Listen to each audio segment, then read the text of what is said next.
Okay guys, we're gonna do some 7-7 decay problems today. So I want you to think about what that means, decay, and how that's different from what we did yesterday, which was growth. So if you remember what our graphs looked like yesterday, how might today look different if it's decay? So I wanna remind you just that general form for an exponential function is that a times b to the x. Okay, and what we're going to take a look at is today, if that b is a fraction, right, something smaller than 1, in between 0 and 1, that's when we're going to see decay. So that's what we're going to notice when we take a look at some of our problems for today that we're going to graph. Look at the first example.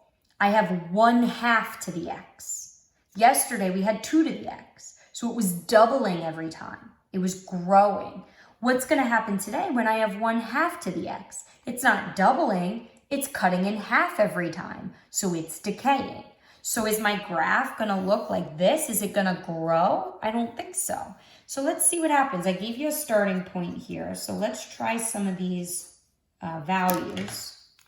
And you're probably going to need the calculator maybe a little bit more today, more so than yesterday. So I'll have it out here ready to go just in case we need it. All right, but I'm raising 1/2 to these powers, right? So it's 1/2, the whole thing in parentheses, to the -4th. 1/2, the whole thing, to the -3rd. You want to be careful when you type these into the calculator. If you're not typing the 1/2 in with parentheses, it is not going to give you the correct answer. It will give you the wrong answer. So you need to make sure that you're typing it in properly. So 1/2 to the -4th. Notice my parentheses, and it gives me 16. Remember, those negative exponents means move it to where it is not. So that 2 that's on the bottom is now going to be on the top to the 4th. Well, what is 2 to the 4th? Is 16. 1/2 in parentheses to the -3rd. It's going to move that 2 to the top. So 2 to the +3 is 8. 1/2 to the -2 is going to move that 2 to the top with a +2 exponent. And 1/2 to the -1 is going to move that 2 to the top with a +1 exponent. And anything to the 0 is 1. The thing that I really want you to take away from this lesson, the most important piece, is that you're plugging in negatives and you're not getting negative results. It's exponential. You're not multiplying 1/2 times -4. You're raising 1/2 to the -4th power. If you use the calculator, you'll get the right answer. But it's also something that you should just understand yourself. If you're doing this a week from now and you're confused why you're not getting negatives, you didn't really understand it fully. Okay, just because I'm plugging a negative in doesn't mean my answer has to be negative. So I'm going to graph -4, 16.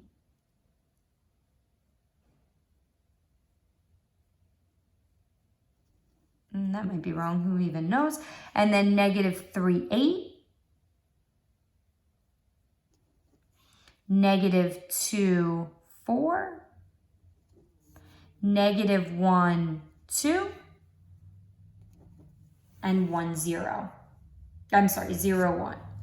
So again, notice what it looks like this time today on the left. Yesterday, we saw something that looked like this, but to the right of the y-axis.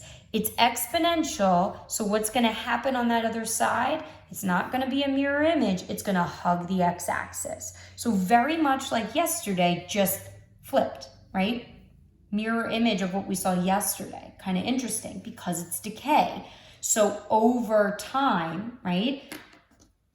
Over time, my function is coming down. It's decaying. My values are decreasing. They're being cut in half every time.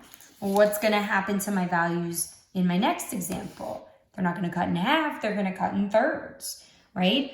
Again, when you apply that -2 power, it's not 1/3 times -2.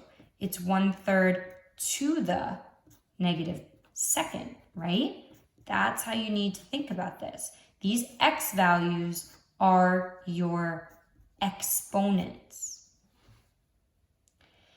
Negative 1/3 to the negative 2 gives you a positive 9. And I shouldn't be alarmed by that. I should know, because negative exponents just mean move it to where it is not and make the exponent positive. That's what we did early in chapter 7. So if I move the 3 to the top, make it a positive 2, I get 3 squared, which is 9. It's going to be 3 to the first. Anything to the 0 power is 1. Now I have positive exponents. So what is 1/3 to the first? It's 1/3. 1/3 to the second is 1/3 squared, which is 9. That last one might be tricky to do. But again, just think about how does 1/3 compare to 1/9. Negative 2, 1, 2, 3, 4, 5, 6, 7, 8, 9. Negative 1, 3, 0, 1. Remember, with that 1/3, just put it somewhere between 0 and 1. And then you have to do 1/9, which is even smaller. Remember, the bigger the number on the bottom, the smaller the number overall. 1/9 is smaller than 1/3. Right? 1/3 is 0.33333. 1/9 is 0.11111. It's smaller. So again, you see this exact same shape as we did in number 1. You see this really sharp decay, hugs the x-axis to the right. Every single decay problem will have a graph that looks like this. Every single exponential decay. So you should hopefully find comfort in that. You should be very good at identifying graphically whether or not it looks like exponential decay. Let's practice writing our exponential decay functions given a table. We did this yesterday. We're going to find our A value, we're going to find our B value, and we're going to put it together. So for example 1, remember, so write your f of x. Look for where x equals 0. What is the y value that goes with that? Write that number first. Times. What's happening every time? Okay, that's what that next value is going to be. Now in this case, look at all of your y values for almost every single problem. It should be, unless there's a trick in there somewhere, which there could be. But all of my y values are decreasing. They're getting smaller. 4 to 1 to 1/4 to 1/16. So I'm not multiplying necessarily by something, or I am, because multiplying and dividing are the same thing, but it is getting smaller, which indicates decay. So there's 2 ways you can think about these. You can say to yourself, each time I'm dividing by 4, which you are, but the way that you have to write that in your function is that it's 1/4 to the x. So you just have to be able to make that connection. You can either write divided by 4, divided by 4, divided by 4, or you can write times 1/4 times 1/4 times 1/4. It's the exact same thing. Dividing by 4 is the same thing as multiplying by 1/4. And we know that fairly well because when we solved equations back in chapter 2, and we had something that said, 1/4 x equals, we multiplied by the reciprocal in order to get rid of that coefficient, right? Because we didn't want to think about dividing by a fraction. I'd rather think about multiplying by a fraction than dividing by 1. So if I just flip the fraction, I can change it to multiplication. This is the same thing. Flip the 4 and change the division to multiplication. Let's try a couple more so that it can kind of sink in. Build your f of x, look for your 0, write that y value first. Now, what's happening to all my y values here every single time? To go from 5 to 1, 1 to 1/5, I'm dividing by 5, which is the same as multiplying by 1/5. So what number am I going to raise to the x power? 1/5. Remember that fractional b value is what indicates decay. You can't write a 5 in the function. If you write a 5, that is a clue that it's growth, and this is not. So you can't just say, well, I prefer to think of it as the dividing by 5. That's fine if you want to think about it that way, but you must write it with the fraction. The fraction is what indicates decay. Let's try some more. So I have f of x equals, find that 0 value, a y value of 1, so I write 1 times. What happens every time? What am I doing? 2 to 1, I'm dividing by 2 every time. If I'm dividing by 2, that's the same as multiplying by 1/2. So what value is going to go in for my b? 1/2 to the x. F of x equals, find that 0 for x, write that y value in first, 2 times. What's happening every time here? What do I do to go from 6 to 2? Well, I divide by 3. Dividing by 3 is the same as multiplying by 1/3. I need to know that because I have to have my 1/3 to the x in my function. I can't write it with a 3. 3 would indicate growth. This is decay. Notice for all 4 that I've done so far, what do you notice about all my b values? 1/4, 1/5, 1/2, 1/3. They're all fractions.